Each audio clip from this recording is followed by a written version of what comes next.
Virando o jogo aqui na TV WA, está chegando agora para você com a sua participação efetiva para nos ajudar a fazer até às 20 horas um programa especial com gente muito especial que daqui a pouco estará conosco também.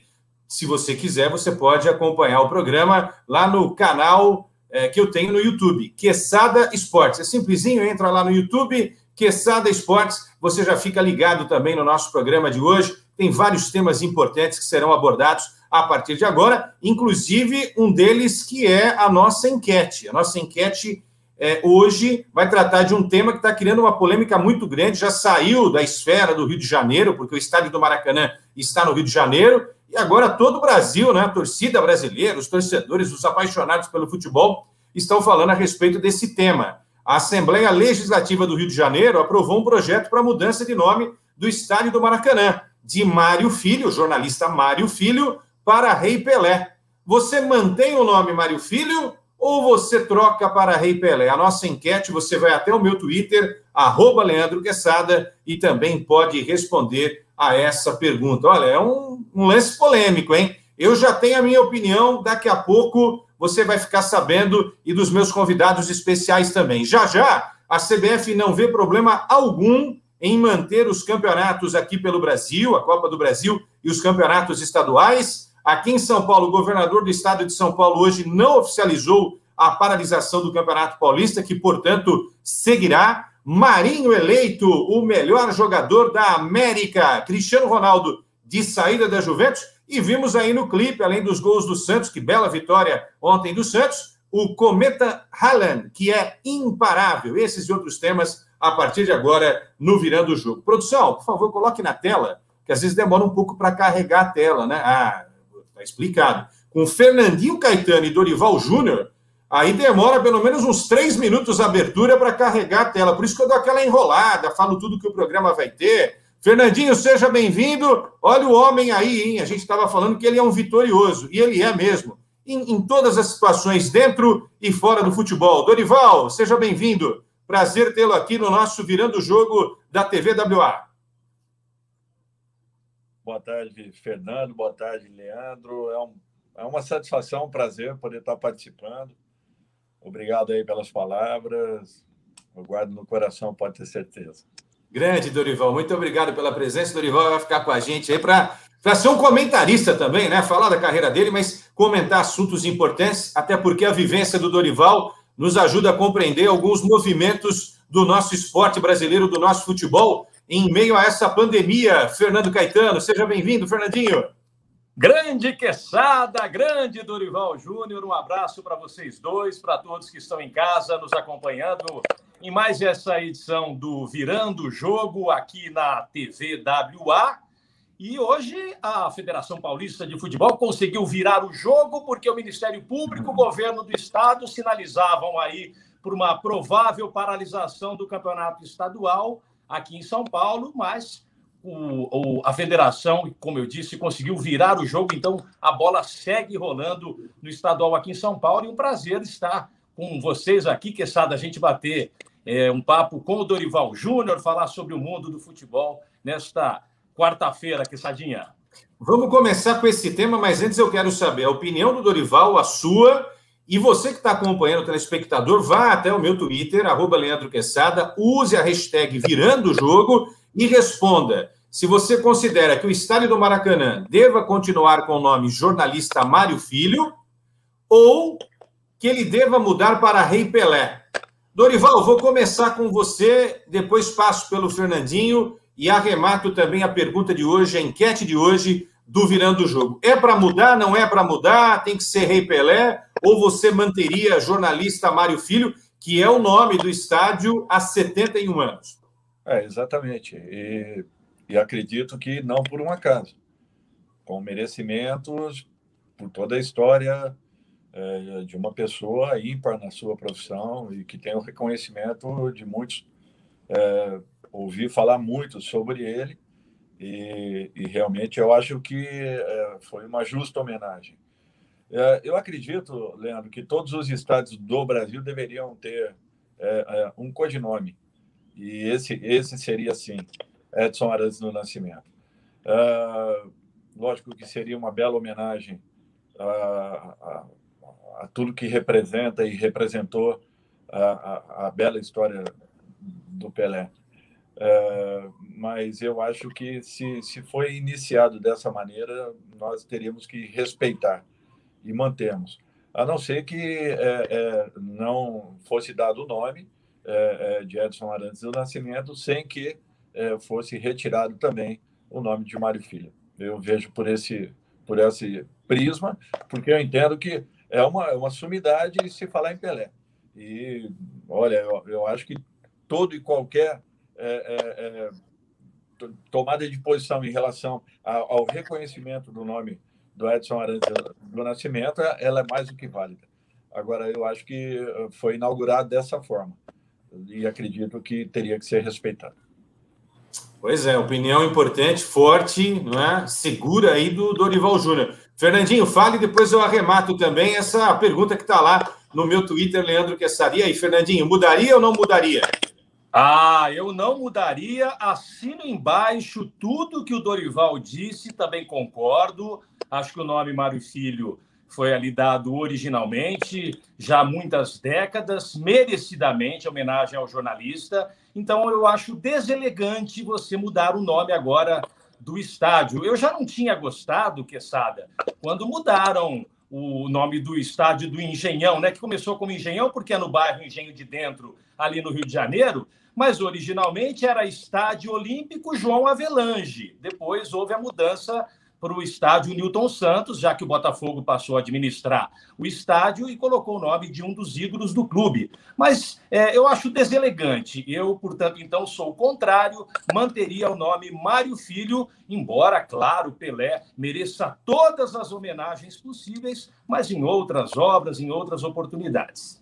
Olha, eu sou um dos maiores fãs do Pelé. Eu costumo dizer que não tem fã maior do que eu, ou seja, tem uns 300 milhões aí que são fãs iguais a gente. Mas o que o Dorival falou e o que o Fernandinho concluiu, eu assino embaixo. Pego a folha em branco aqui, ó. Já estou assinando aqui, ó. Leandro Quezada, ó. É isso aí. É isso aí. O Pelé merece todos os louros, todos os reconhecimentos, o maior de todos os tempos, mas eu acho que não é isso. E agora eu vou fazer uma crítica um pouco mais contundente. Acho que a Assembleia Legislativa do Rio de Janeiro deveria se importar com coisas mais cruciais no dia a dia nosso, né? Até para a gente agora introduzir os assuntos mais importantes, cuidar melhor do nosso Rio de Janeiro, né?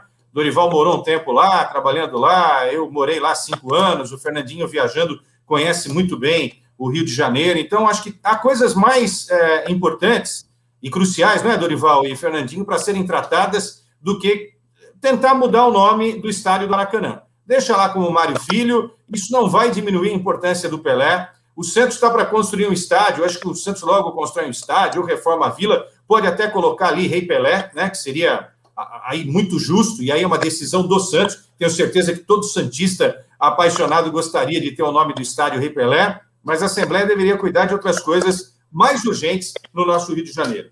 Por falar em pandemia, esse é o nosso primeiro tema.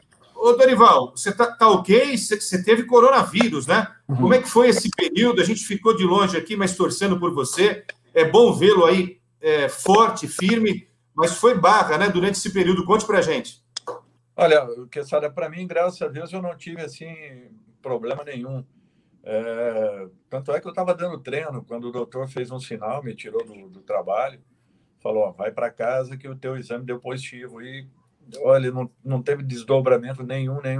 Eu me sentia normalmente dentro da minha casa, logicamente resguardando ali o período necessário, respeitando, né? Mas foi muito tranquilo. Quisera todos que tivessem pego, sentissem ou tivessem os mesmos sintomas que eu tive. E que foram muito tranquilos assim. Mas conheço pessoas que tiveram sérios problemas, muitas dificuldades, ainda têm, arrastam já há alguns meses. Então, é uma necessidade nos cuidarmos. Temos que ter todo cuidado possível. O resguardo necessário, sim, mas eu acho que é um momento bem delicado, né, que todos nós estamos passando, vivenciando aí há mais de um ano, e modificando a vida de todos nós. É impressionante o que tem acontecido com o mundo nesse último ano. Ô, Dorival, quando eu falei barra, bom, não foi, ainda bem, né? Mas em relação à profissão, né? Que você poderia ter muito bem, então, seguido no Atlético Paranaense, que foi algo que a gente também não conseguiu compreender. Eu, pelo menos, não consegui compreender a tua saída. Era um trabalho que estava ali, né? Começando, aí aconteceu tudo aquilo. Eu lembro de ter entrevistado você lá no CT do Caju, né? No CT do Atlético Paranaense, você empolgado e firme no propósito de fazer o Furacão um time competitivo para disputar aí as competições. E aí teve a sua saída, né? Que até hoje eu, particularmente, não consegui entender, Dorival. Leandro, às vezes é difícil, né? Você tentar entender alguns fatos no nosso meio. Eu sinceramente, eu já estou acostumado com tudo isso. Nada mais me surpreende. Você vê, nós ganhamos um campeonato que foi bem complicado, bem difícil para o Atlético no dia 6 de agosto. No dia 26, eu estava saindo, sendo que nas 3 primeiras rodadas aí o Atlético pontuou a competição. Não porque eu tenha tido o problema, mas eu saí, nós tivemos ali 3 derrotas. O time não jogava mal, mesmo perdendo aquelas partidas. Foram jogos assim até muito bons do Atlético. E quando retorno, voltei numa terça-feira, viajei para São Paulo, dei o treinamento do dia, viajamos a São Paulo, jogamos na quarta-feira e na quinta eu estava deixando o Atlético. Mas eu acho que respeito toda a posição que foi tomada. É muito difícil porque pegamos um trabalho de reformulação completa, né, de um elenco que ele foi desmantelado de dezembro para janeiro. Foram 16 saídas, os principais jogadores de um time que vinha muito forte, sendo aí campeão tanto em 18 quanto em 19, e entrava 20 com um processo de reformulação completo. Até porque os garotos ali conseguiram adquirir uma maturidade um pouco maior do meio para o final do Campeonato Brasileiro, onde aí sim o Atlético começou a encontrar um caminho. Era previsível tudo isso. Mas o nosso meio, você convive aí com todo e qualquer tipo de situação. Eu, pelo menos, já passei por algumas e procuro entender, não ficar questionando, porque senão você acaba ficando louco nesse nosso meio.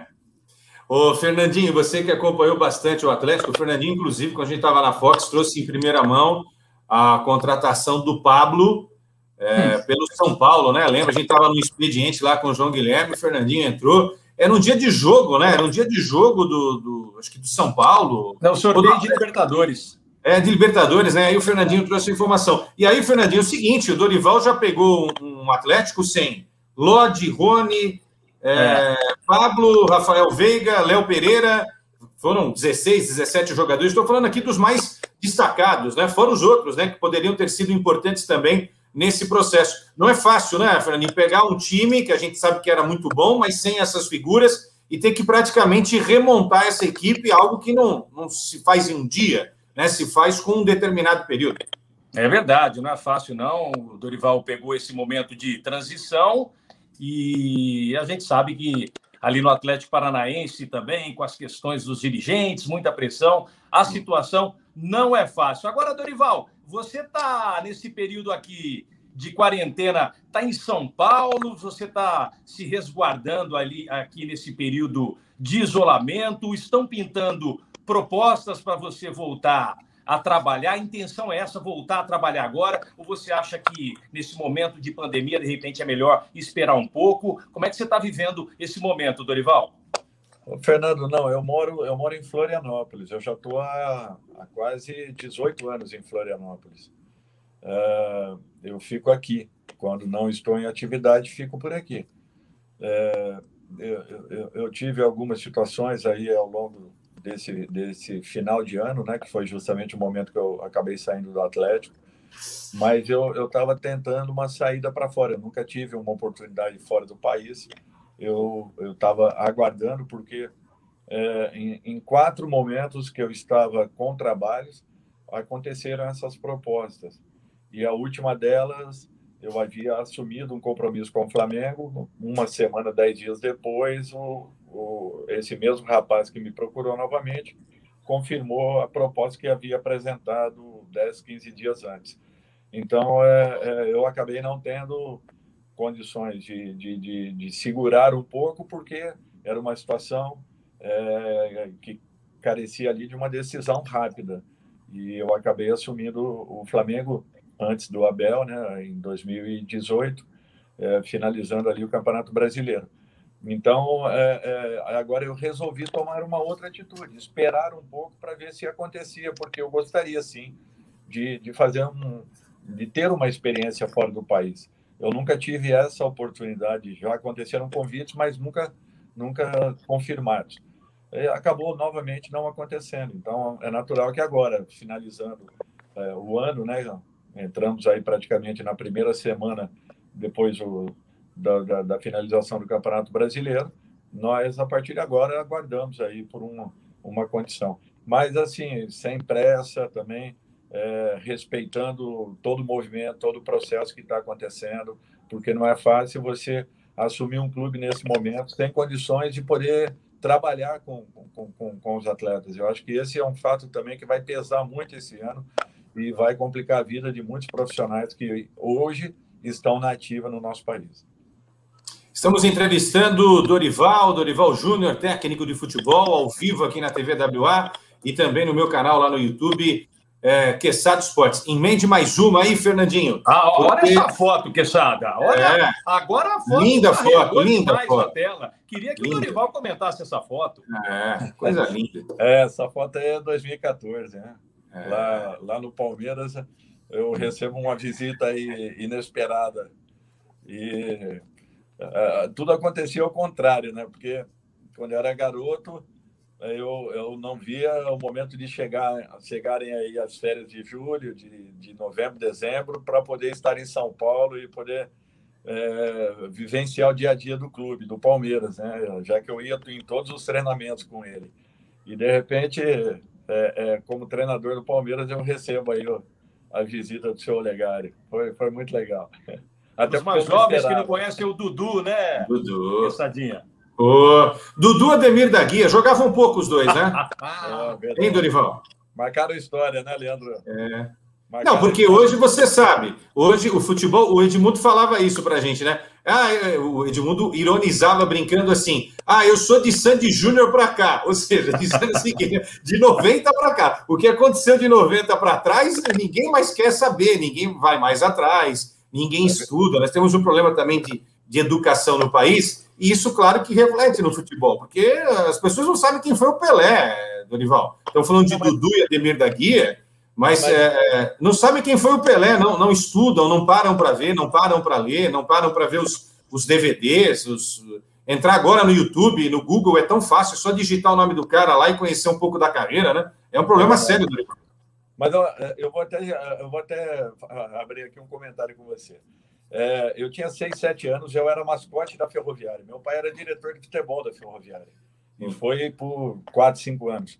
Então, eu me via desde garoto, por quê? Porque eu ia em todos os treinamentos da Ferroviária, todos os dias. Meu pai atravessava a cidade, me apanhava em casa, voltávamos, íamos para o campo da Ferroviária, e na parte da tarde, às vezes, ainda passávamos na pensão. A Ferroviária tinha uma pensão bem no centro da cidade, a pensão de São Geraldo, e ali nós ainda finalizávamos algumas coisas e depois íamos para casa. Então, eu conhecia todos os jogadores. Um outro fato, sabe? Eu anotava, quando o Campeonato Brasileiro nós tínhamos ali, acho que 80, 90 equipes, eu não lembro bem, era mais ou menos isso. Eu anotava, então jogava Corinthians e Remo, eu anotava a escalação dos dois times, eu anotava quem fazia o gol, porque eu ficava ouvindo a Rádio Tupi, então, tum, em Manaus, Fácil Clube 1, não sei quem 0, eu ia lá, anotava já com a escalação do clube. Aquilo era um material que eu tinha, eu não sei onde foi parar, depois de um tempo eu acabei perdendo tudo, mas era um material muito rico, porque tinham todos os gols de todos os campeonatos, os nomes, as escalações, as substituições. Eu ficava depois ouvindo tipo um segundo tempo, ouvindo as escalações, confirmando para ver se estavam todas certas. Era interessante. Então, quando eu cheguei para ser jogador, eu às vezes falava o nome de um atleta, de um jogador que tinha, de repente, tinha uma diferença de 7, 8 anos da minha geração, e eles não conheciam, meus amigos não conheciam, falavam, pô, é um absurdo vocês não conhecerem determinado jogador. Não tinham esse hábito de acompanharem as competições. E isso comigo, olha, às vezes falo o nome de um atleta, eu vou buscar lá atrás, lembro os clubes que ele passou. É interessante isso. Sempre o Dorival seria jornalista se não fosse jogador e técnico de futebol, porque a gente jogava bola também, né, Fernandinho? E ficava anotando tudo de futebol, né? Como a gente era grosso, a gente virou jornalista, mas tudo bem, não precisa falar isso para ninguém. Ô, Dorival, você respondeu uma questão aí para o Fernandinho sobre trabalhar fora do país. Minha produção lembra aqui que você chegou a ser sondado aí nos últimos tempos pelo Botafogo. Seu nome esteve envolvido numa possibilidade. Chegou alguma coisa oficial para você do Botafogo ou não? Foi um momento que eu estava aguardando a finalização dessa negociação para fora. Eu conversei com a diretoria do Botafogo de uma maneira bem respeitosa, coloquei toda a situação e agradeci pelo momento, pela oportunidade, a lembrança do meu nome. Mas eu tinha que aguardar, eu tinha que esperar, porque eu tinha um compromisso assinado. E isso daí me impedia de qualquer tomada de posição. Fernandinho, mais uma pergunta para Dorival Júnior, nosso convidado especial hoje aqui no Virando o Jogo. Que honra ter Dorival Júnior com a gente aqui no Virando o Jogo, na TV WA. Quesada, eu queria que o Dorival falasse aí como é que ele tem visto o trabalho dos técnicos estrangeiros, essa polêmica, essa discussão. A gente viu as duas últimas Libertadores, Flamengo e Palmeiras, conquistando títulos sob o comando de treinadores portugueses, o Jorge Jesus pelo Flamengo, agora o Abel Ferreira pelo Palmeiras, o Sampaoli também fazendo bons trabalhos aqui no mercado brasileiro nos últimos anos, embora também dando muita despesa para os clubes por onde ele passa. Mas, enfim, Dorival, você que está no momento fora do mercado, esperando aí uma proposta, como é que está vendo essa disputa aí no mercado entre treinadores brasileiros e estrangeiros? Olha, Fernando, eu acho que é saudável. É saudável você ter um mercado preenchido, tanto com atletas de fora, quanto com profissionais que venham também com uma mentalidade, querendo não só colocar aquilo que saibam e que conheçam, mas que também busquem um aprendizado com o futebol brasileiro, que é muito rico. Eu vejo isso como um momento saudável e necessário para todos os segmentos que estejam envolvidos. Percebam também que tudo aquilo que foi aventado em relação ao treinador brasileiro nesses últimos anos, me desculpem, mas colocaram todos no mesmo tacho, e não é assim. Eu acho que nós temos profissionais interessados, preocupados com o momento que estávamos vivendo, querendo mudanças, lutando por mudanças, buscando conhecimento, expondo ideias, mostrando fatos novos. A chegada desses profissionais também mostram que eu acho que muito daquilo que está sendo desenvolvido lá fora, que já vem acontecendo há muitos e muitos anos, a escola portuguesa, a escola alemã, os países sul-americanos que vêm numa crescente. Hoje a gente vê o futebol jogado numa Venezuela, a gente vê o futebol jogado numa Bolívia, não é mais aquilo que era há 10, 15 anos atrás. Então, muita coisa está mudando. O futebol brasileiro, nós nunca fomos cobrados no sentido de termos uma especificação mais definida em relação à nossa profissão. Nós precisávamos apenas de uma faculdade de educação física para estarmos aptos a seguirmos uma carreira profissional. Tanto é que foi isso que eu fiz quando eu iniciei minha carreira como atleta. Eu me formei em educação física, eu não sabia se eu seria profissional de futebol, mas eu gostaria muito de continuar no meio, quer fosse como preparador físico, auxiliar técnico, sei lá, um gerente de futebol, quem sabe. Não imaginava naquele instante, antes de vir a ser profissional, atleta profissional, de dar sequência como treinador, mas queria estar no meio. Então, fiz educação física, me formei para educação física, e essa era, teoricamente, a única exigência que nós tínhamos. A CBF nunca deu importância à nossa carreira, nunca se preocupou com a melhoria do futebol brasileiro. Isso tem acontecido de alguns anos para cá. E essa nova diretoria da CBF tem feito coisas boas, coisas importantes. Ainda não é o suficiente, mas está procurando mudar muitas das coisas que não aconteceram no futebol, no nosso futebol, ao longo dos últimos anos.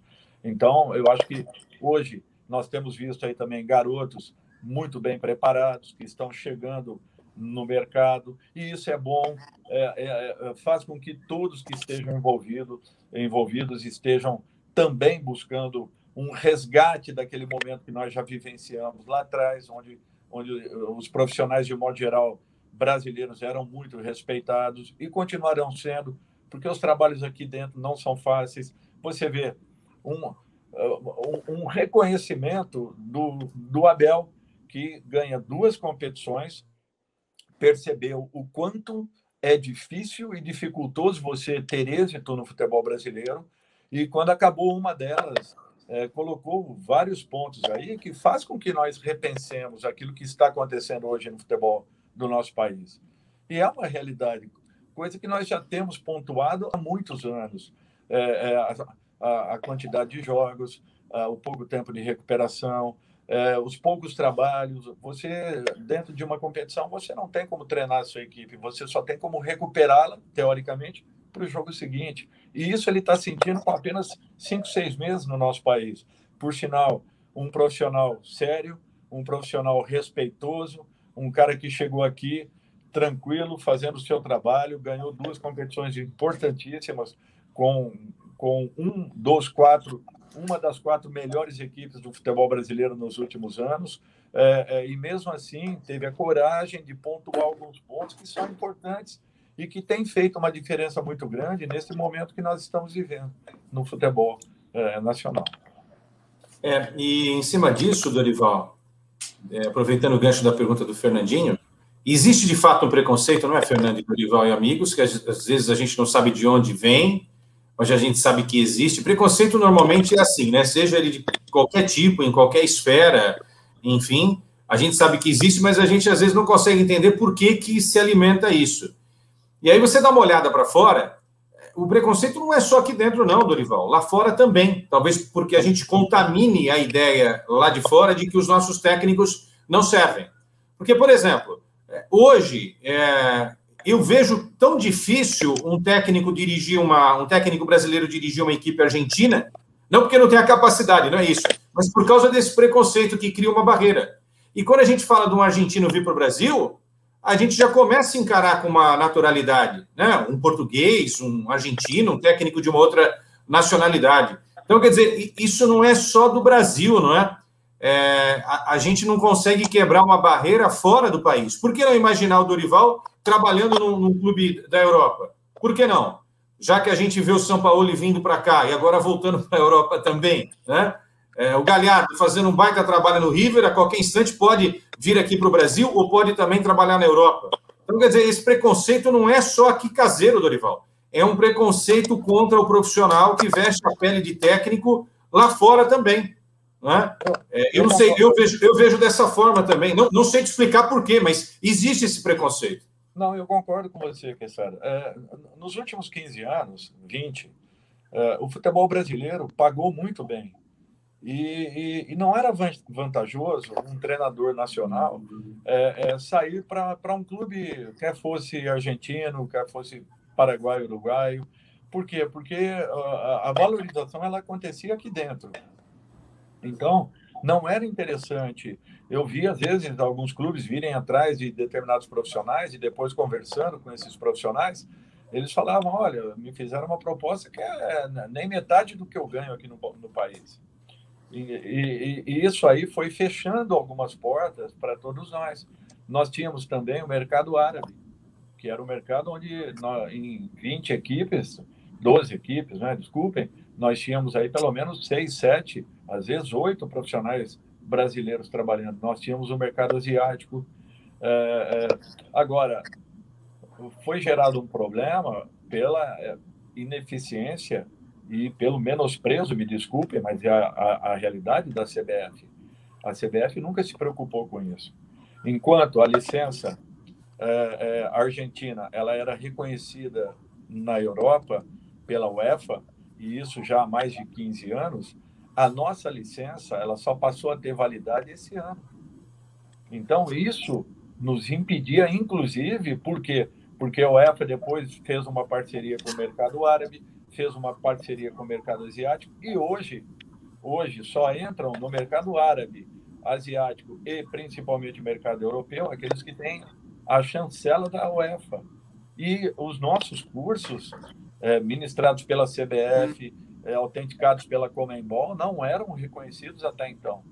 Agora sim houve uma troca. Então, eu não tenho dúvidas que essa nova geração que está chegando no mercado brasileiro, daqui a alguns anos, com certeza começará a ocupar um espaço importante no cenário mundial, recuperando um pouco desse mercado que nós já tivemos. Concordo também que nós nunca nos preparamos adequadamente para o mercado, não só sul-americano, mas principalmente o mercado europeu.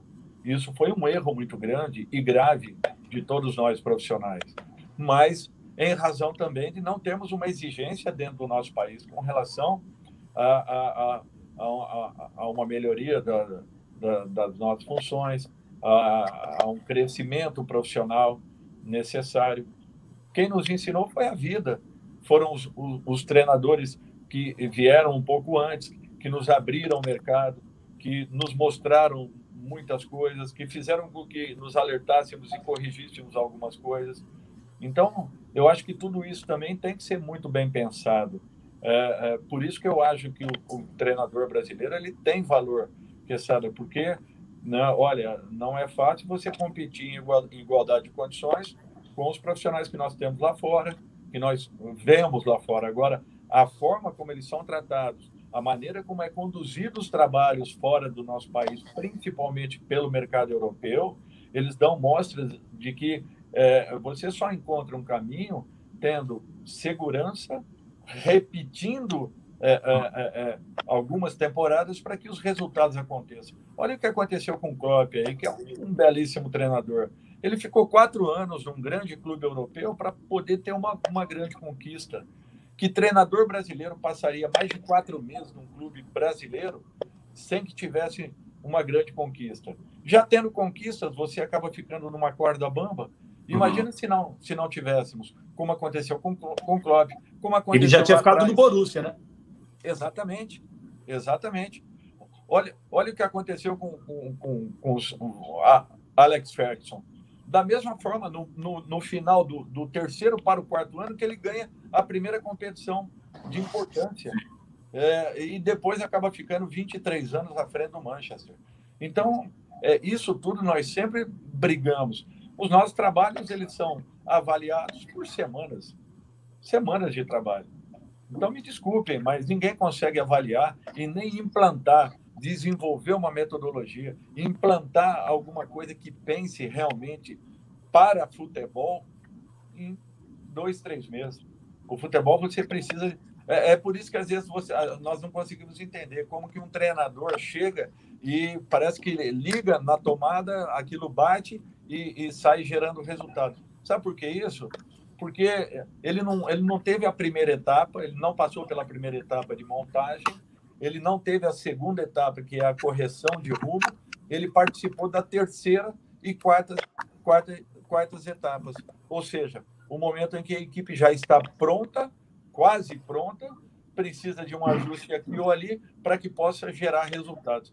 Esses momentos, eles são oportunizados a alguns profissionais, em particular, que acabam assumindo alguns clubes em momentos oportunos e acabam fazendo com que os resultados daqueles que plantaram lá atrás sejam colhidos por esse novo profissional que esteja chegando. Então, por isso que nós temos que ter muito cuidado, às vezes, nas avaliações que nós fazemos em relação aos trabalhos desenvolvidos, porque eu vejo que são etapas que são alcançadas e no nosso país, infelizmente, às vezes, essas etapas, quando finalizadas, elas passam pelas mãos de 3, às vezes 4, 5 profissionais para que esse quarto ou quinto acabe alcançando os resultados esperados durante todo esse período. Fernandinho, ontem não foi entrevista, hoje também não é aula, eu costumo dizer. Olha o preparo do Dorival para ampliar, não é verdade, para ampliar essa discussão. Não, Leandro. Ele falou umas 5 coisas que daria uma aula de 1 ano aí, né? A gente estudando profundamente o que tá rolando. Quer dizer, existe preconceito, mas existe um preconceito também que a gente alimenta diariamente, não dando chance para um treinador, Fernandinho, ficar tanto tempo no futebol. A propósito, o Dorival está falando, ele ficou 22 meses no Santos, quando ele fez um excelente trabalho.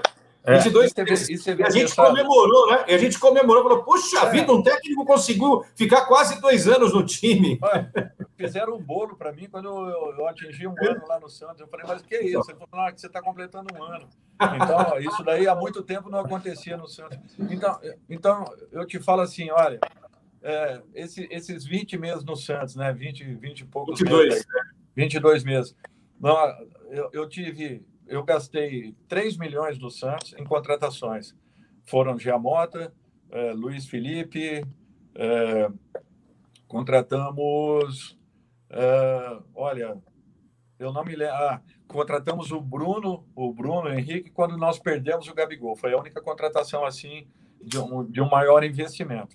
Em compensação, sabe quanto o Santos vendeu nesse período? Inclusive, finalizando agora com o Lucas Veríssimo e o Diego Pituca, que foi um jogador que eu pedi para que fosse buscá-lo no Botafogo de Ribeirão, 300 milhões de reais. Aquele time, Quezada, foi vice-campeão da Copa do Brasil, perdendo os pênaltis Palmeiras, foi campeão paulista, foi vice-campeão brasileiro em 2016, tendo 3 jogadores por 60 dias na seleção olímpica, Zeca, Thiago Maia e Gabigol, tendo 3 jogadores na seleção. Há muito que o Santos não colocava 6 jogadores no mesmo ano numa seleção que foi para a Copa América Centenária e ficaram lá 45 dias fora do Campeonato Brasileiro. Então, você vê bem, será que se o presidente Modesto conseguisse me dar ali 15, 20 milhões em contratações, eu não poderia estar brigando ainda mais diretamente com o Palmeiras pela conquista daquele campeonato? Para você ver que, às vezes... o treinador brasileiro ele é penalizado pelo momento do seu clube, pela situação. Ao contrário, nós perdíamos ainda Giovani, perdemos o Thiago Maia, perdemos o Gabriel, que era o principal artilheiro do nosso time naquele momento, já que o Ricardo estava lesionado. Então, e mesmo assim o Santos alcança o vice-campeonato brasileiro, vai para a Libertadores, era o único time invicto da Libertadores quando eu acabo saindo em 2017. Mas deram tempo. Você podia... Eu tirava o que entrava já sabia o que estava fazendo em campo, já sabia a resposta que tinha que dar, já conhecia os conceitos da equipe.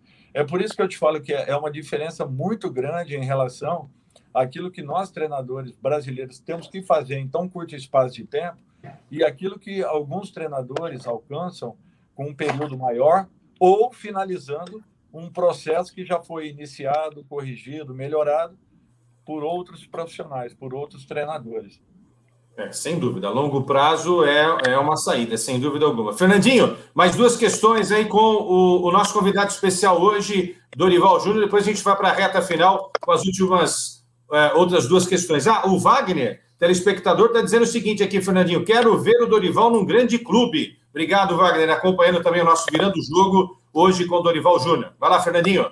Legal. Quezada, vamos falar um pouquinho do Santos, porque o Dorival que está com a gente, né, já está abordando esse tema, mas foi o Dorival um dos responsáveis pela montagem de um dos principais times do Santos nos últimos anos, com o Neymar, com o Ganso, e o Neymar foi um dos pivôs da saída do Dorival do Santos. Teve aquela polêmica do pênalti em 2010, que o Neymar queria bater e o Dorival orientou para que ele não batesse. Enfim, teve aquela polêmica que depois o Dorival acabou deixando o Santos. Eu queria saber se ficou tudo resolvido com o Neymar, se ainda existe alguma mágoa do Dorival com o Neymar, como é que ele está vendo o craque atualmente lá no PSG, nessa briga aí, de repente, para ser o melhor jogador do mundo, ganhar uma Champions. E aproveito também para emendar sobre o Ganso. Dorival, o que aconteceu que o Ganso, que é um grande jogador, não virou o craque que todos nós esperávamos? Pelo menos eu achava que ele tinha potencial para ir um pouco mais longe. Fernando, não só tinha, mas tem. O Ganso tem potencial. Ele teve 2 lesões muito sérias e acabaram comprometendo um pouco o desenvolvimento dele. Eu imagino que tenha sido isso. Depois da saída do Santos, eu tive poucos contatos com o Paulo, onde eu não tive a oportunidade de esmiuçar um pouco essa situação dele. Com relação ao Neymar, olha, naquele dia mesmo as coisas já estavam resolvidas comigo, com ele, não havia problema. Eu saí do Santos por um posicionamento da diretoria do Santos. Por quê? Porque a diretoria queria que o Neymar fosse escalado no jogo seguinte. Eu falei que não era assim que funcionava. As coisas não acontecem dessa forma. O jogador ele tem uma punição administrativa, que é uma teórica multa que é aplicada, que nem sempre esse dinheiro realmente é cobrado do atleta, mas ele tem uma penalidade técnica que é dada pelo seu treinador. Eu acho que nenhum atleta pode ser mais importante do que a entidade. E era isso que eu tentava mostrar ao presidente, eu tentava mostrar ao Neymar, tentava mostrar a todos aqueles que estavam envolvidos naquela situação. Apenas isso. Eu acho que a entidade ela tem que ser respeitada em todos os sentidos. E a disciplina ela tem que compor e se fazer a guardiã de uma linha em que esse clube esteja pautado para seguir na sua história. Eu não abro mão disso, da disciplina. Então, eu não tinha mais nenhum problema com o Neymar. Aquele dia mesmo, à noite, eu já estava conversando com ele normalmente. Ele entrou na minha sala, ele pediu desculpas pelo acontecido. Ele ia bater, ele perdeu 4 pênaltis em sequência. Não era para ele estar batendo mais pênaltis. E naquele momento, a briga dele não era comigo. Tinha sido com o Edu Dracena e com o Roberto Blum. Eu apenas tive que intervir porque já estava fugindo da esfera do campo. Estava acontecendo uma outra situação. E ali ele entendeu tudo. A diretoria não deixou que tivesse uma punição. Foi apenas isso. Mas, no mais, com ele, sempre torço por ele e muito. Para mim, é um jogador especial. Nós temos 3 jogadores diferenciados no mundo. Neymar, Messi e Cristiano Ronaldo. Um é nosso, graças a Deus, um é nosso. E ele pode nos ajudar ainda muito. Se ele tiver 100% focado na sua carreira, ele vai ser o melhor do mundo, com certeza. Esse ano foi um ano muito conturbado. Muitas lesões, coisa que ele não havia tido ao longo de toda a sua carreira. Acabou tendo um ano atípico, jogou poucos jogos. Dificilmente ele conquistaria essa condição. Mas eu acho que ainda está em aberto. O Neymar já passou por muitos momentos na sua carreira. Eu acho que ele tomou algumas atitudes que talvez de fora, de longe, talvez não devesse ter tomado. Mas é ele que está vivenciando, é ele que está no dia a dia. A gente nunca sabe. Mas ele focado, ele preocupado só com a carreira dele, ele é fantástico, ele é diferenciado, ele é um fenômeno. Eu vejo por esse lado. Dorival, para a gente fechar com você passou por Palmeiras e Flamengo nessa semana, não é, Fernando? A gente discutiu aqui sobre Palmeiras e Flamengo, que na década de 2011 a 2020, ao lado do Corinthians, foram os clubes mais vitoriosos do Brasil, em termos nacionais e internacionais. Eu tirei o estadual aí, porque em termos de comparação, o estadual é muito local, não que não seja importante, mas não dá para comparar o Flamengo com o Carioca, o Atlético Mineiro, o Inter, o Gaúcho, o Corinthians, o Paulista, então não dá para ficar comparando. Em termos nacionais, esses foram os 3 grandes vitoriosos, Palmeiras, Flamengo e Corinthians. Então, minha pergunta é simples para você.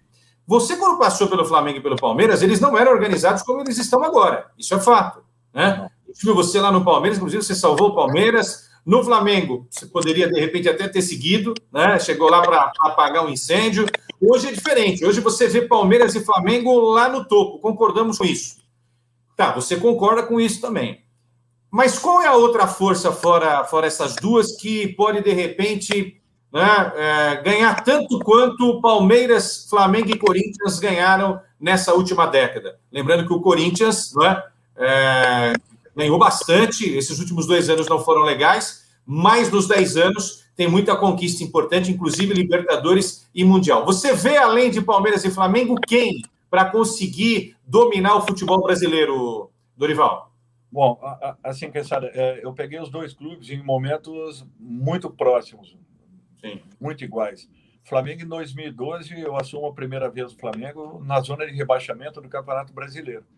Assim como eu peguei o Palmeiras em 14 e consegui virar o ano, jogando quase que 10 partidas de invencibilidade. No ano seguinte, nós remontamos a equipe só com garotos, perdemos, inclusive, o Wagner Love, que era o principal nome do clube naquele momento, vendido em janeiro. E aquela equipe, ela foi campeã alguns meses depois, com o Jaime como treinador da Copa do Brasil. Foi a primeira conquista do presidente Bandeira. E essa gestão, ela arrumou por completo aquilo que era o Flamengo. É impressionante o que eu vi em 2012, porque eu peguei a saída da Patrícia e a entrada do presidente Bandeira e peguei, olha só a coincidência, os últimos 4 meses do presidente Bandeira à frente do Flamengo, quando aí sim o Flamengo já brigava por uma outra condição.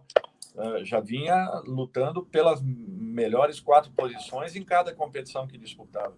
E foi assim aquele ano que, em 2018, nós também fomos vice-campeões brasileiros.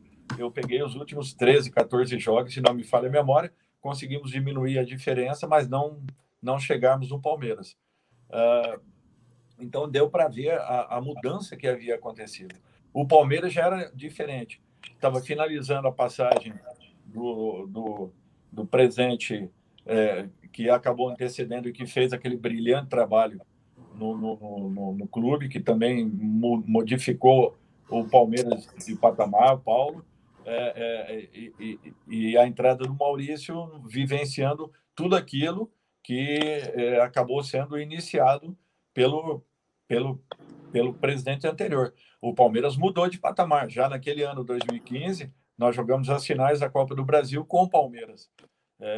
Disputamos a semifinal do Paulista com o Palmeiras e fomos vice-campeões atrás do Palmeiras com o Santos também. Então, o Palmeiras já mudava de patamar.